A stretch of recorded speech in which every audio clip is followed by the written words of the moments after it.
Respect is not demanded, it's communicated before we even speak. Long before words are spoken, our presence tells a story. The way we enter a room, the way we carry ourselves, the way we stand when no one is watching, all of these create impressions that shape how others treat us. People don't wait for us to explain who we are, they read us instantly, often unconsciously, through the signals our bodies give away. When someone walks in slouched, avoiding eye contact and shrinking into the background, we instinctively decide they aren't leading the room.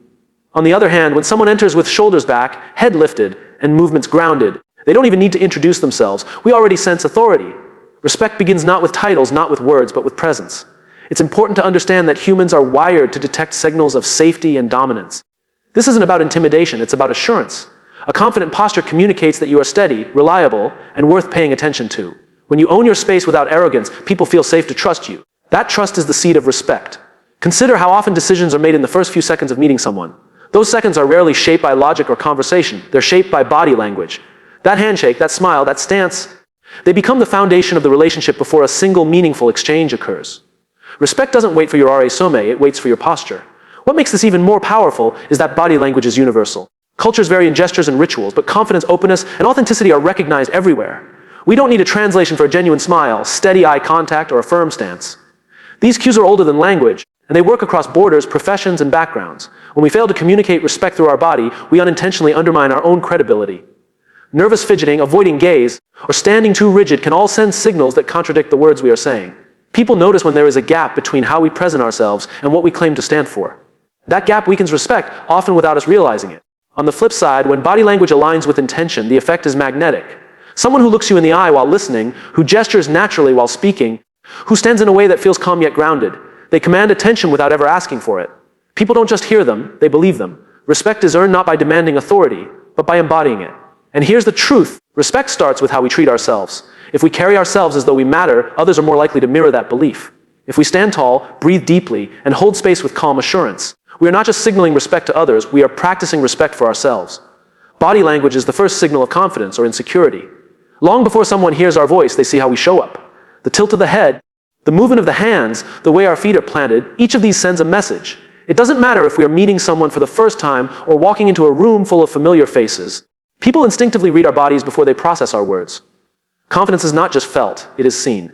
When we sit upright, make eye contact, and move with intention, others perceive strength. This doesn't mean putting on a performance. It means carrying ourselves in a way that reflects inner steadiness. A person who walks in with open gestures and relaxed movements communicates assurance without needing to say, I am confident. Insecurity, on the other hand, leaks out in subtle ways. Crossing arms too tightly, shifting weight nervously, avoiding eye contact, or rushing through movements. These small signals suggest discomfort or doubt. People don't always know exactly why they sense hesitation, but they feel it. The body reveals what the mind is trying to hide. Think about the moments when you've trusted a leader instantly. Chances are it wasn't their words that convinced you first, but their presence. They may have spoken slowly, held eye contact, and stood firmly in one place, making you feel that they had nothing to prove. That calm assurance creates trust, while jittery movements or scattered gestures would have done the opposite. What makes body language powerful is that it bypasses logic. We don't analyze it consciously most of the time, we just respond. A speaker may be delivering brilliant ideas, but if their posture is weak and their gestures closed, the message feels less persuasive. Meanwhile, someone with strong, aligned body language can deliver simple words that carry weight. It's also worth noting that confidence in body language is not about size or dominance. It's about clarity. Even someone soft-spoken can command attention if their body reflects calm certainty. A quiet nod, a measured pause, a steady gaze, these cues make people lean in, not because of volume, but because of conviction. The fascinating part is that body language not only signals confidence or insecurity to others, it reinforces it within us. When we choose to stand taller, breathe deeper, and move with intention, we start to feel more confident ourselves. The body doesn't just express emotion, it shapes it. The way we carry ourselves influences the way we think and the way we are perceived. Ultimately, every interaction begins with a choice. Do we let our body broadcast doubt, or do we allow it to embody confidence? The answer is rarely in the words we say, it's in the signals we send before we speak. The way we stand can invite or repel trust. Posture is more than just a physical stance, it's a declaration of presence. When we enter a space, people notice whether we appear open or closed, steady or uncertain. Our stance becomes the first filter through which others decide if we are worth listening to, if we are approachable, or if we are hiding something. Standing tall with relaxed shoulders signals openness and strength. It shows that we are comfortable in our own skin and that we respect the space we occupy. A grounded stance communicates stability, the kind that makes people feel they can lean on us, rely on us, and believe in us. Trust grows when others sense we are both confident and approachable.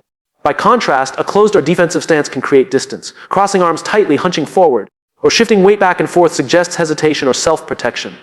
Even if our words are sincere, the body sends a message that contradicts them. People may not consciously label it as distrust, but they will feel it as unease, making them less likely to connect.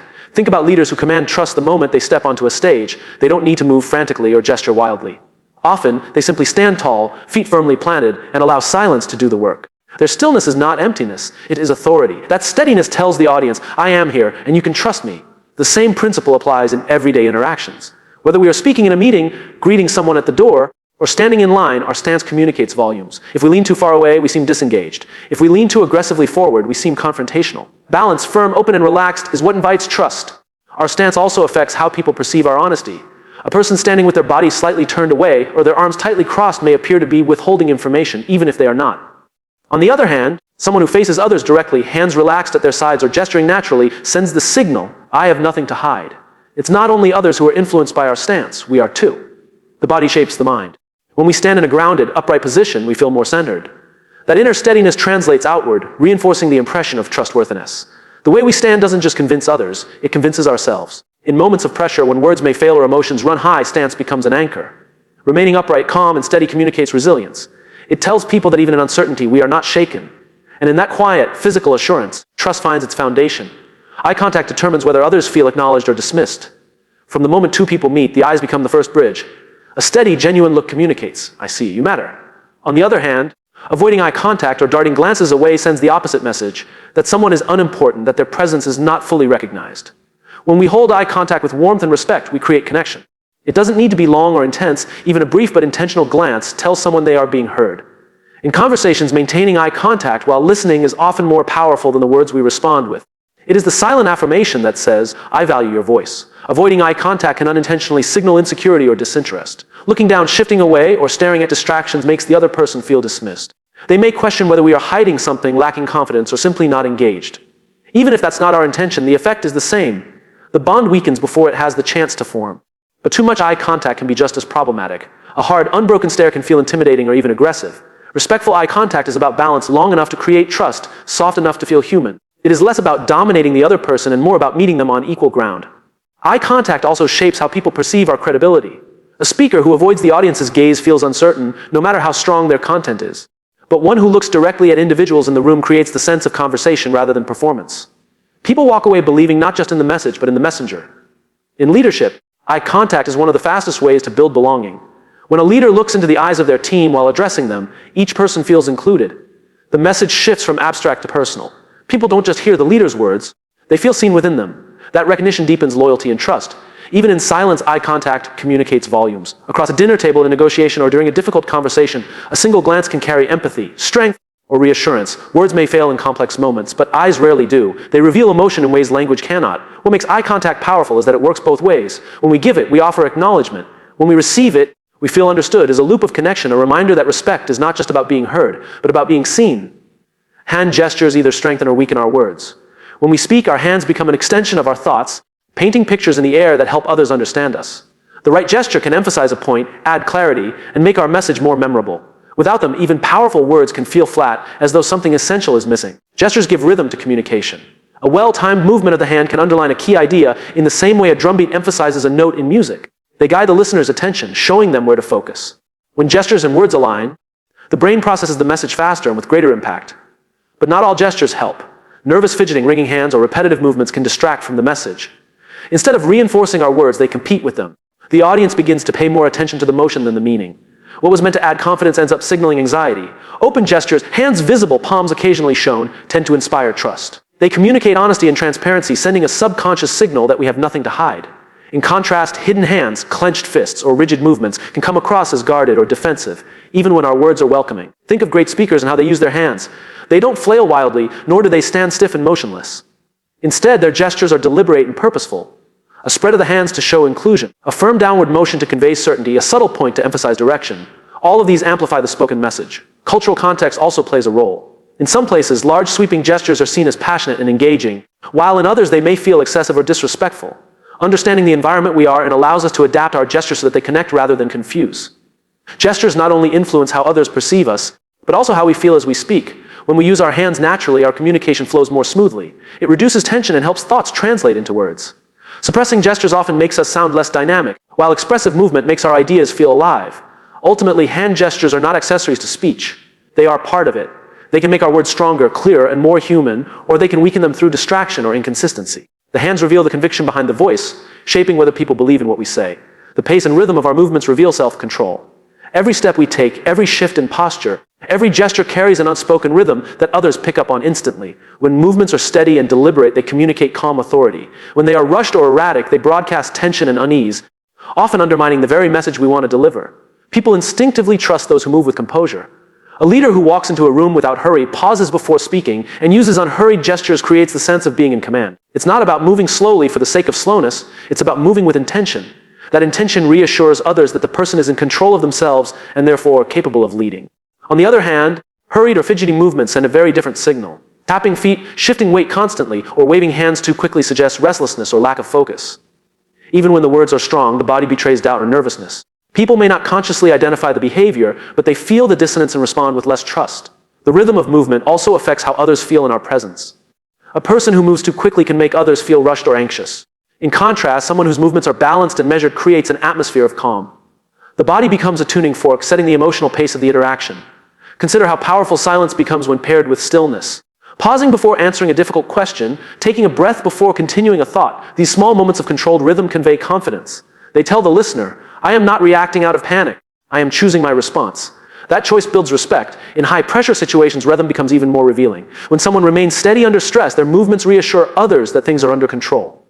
But if they begin to pace, rush, or gesture frantically, the room mirrors that anxiety. Self-control is contagious, and so is its absence. The fascinating thing is that movement doesn't just reveal self-control, it reinforces it. When we consciously slow our pace, ground our gestures, and hold pauses, we begin to feel calmer inside. The body signals to the mind that there is no need to rush, and the mind responds by finding clarity. What emerges as a cycle's steady rhythm creates internal calm, which in turn projects external authority.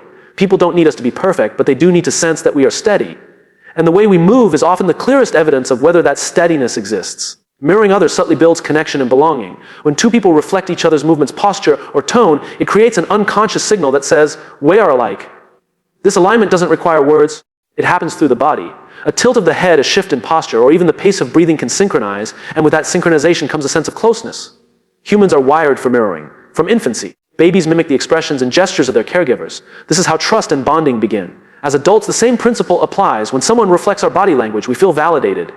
It reassures us that they understand, that they are present with us in the moment. Mirroring doesn't mean copying every move, which can feel forced or even mocking. It's about subtlety. If someone leans forward while sharing a thought, leaning slightly in return shows attentiveness. If they speak calmly and slowly, matching their rhythm communicates patience. These small adjustments create harmony without drawing attention to themselves. In conversations, mirroring often determines how safe someone feels opening up. A person who feels matched in posture and energy is more likely to share honestly. The brain perceives alignment as acceptance. Without realizing it, we associate that physical reflection with empathy and understanding. Leaders who practice mirroring often build stronger teams. When they reflect the tone and body language of their people, they create a sense of belonging.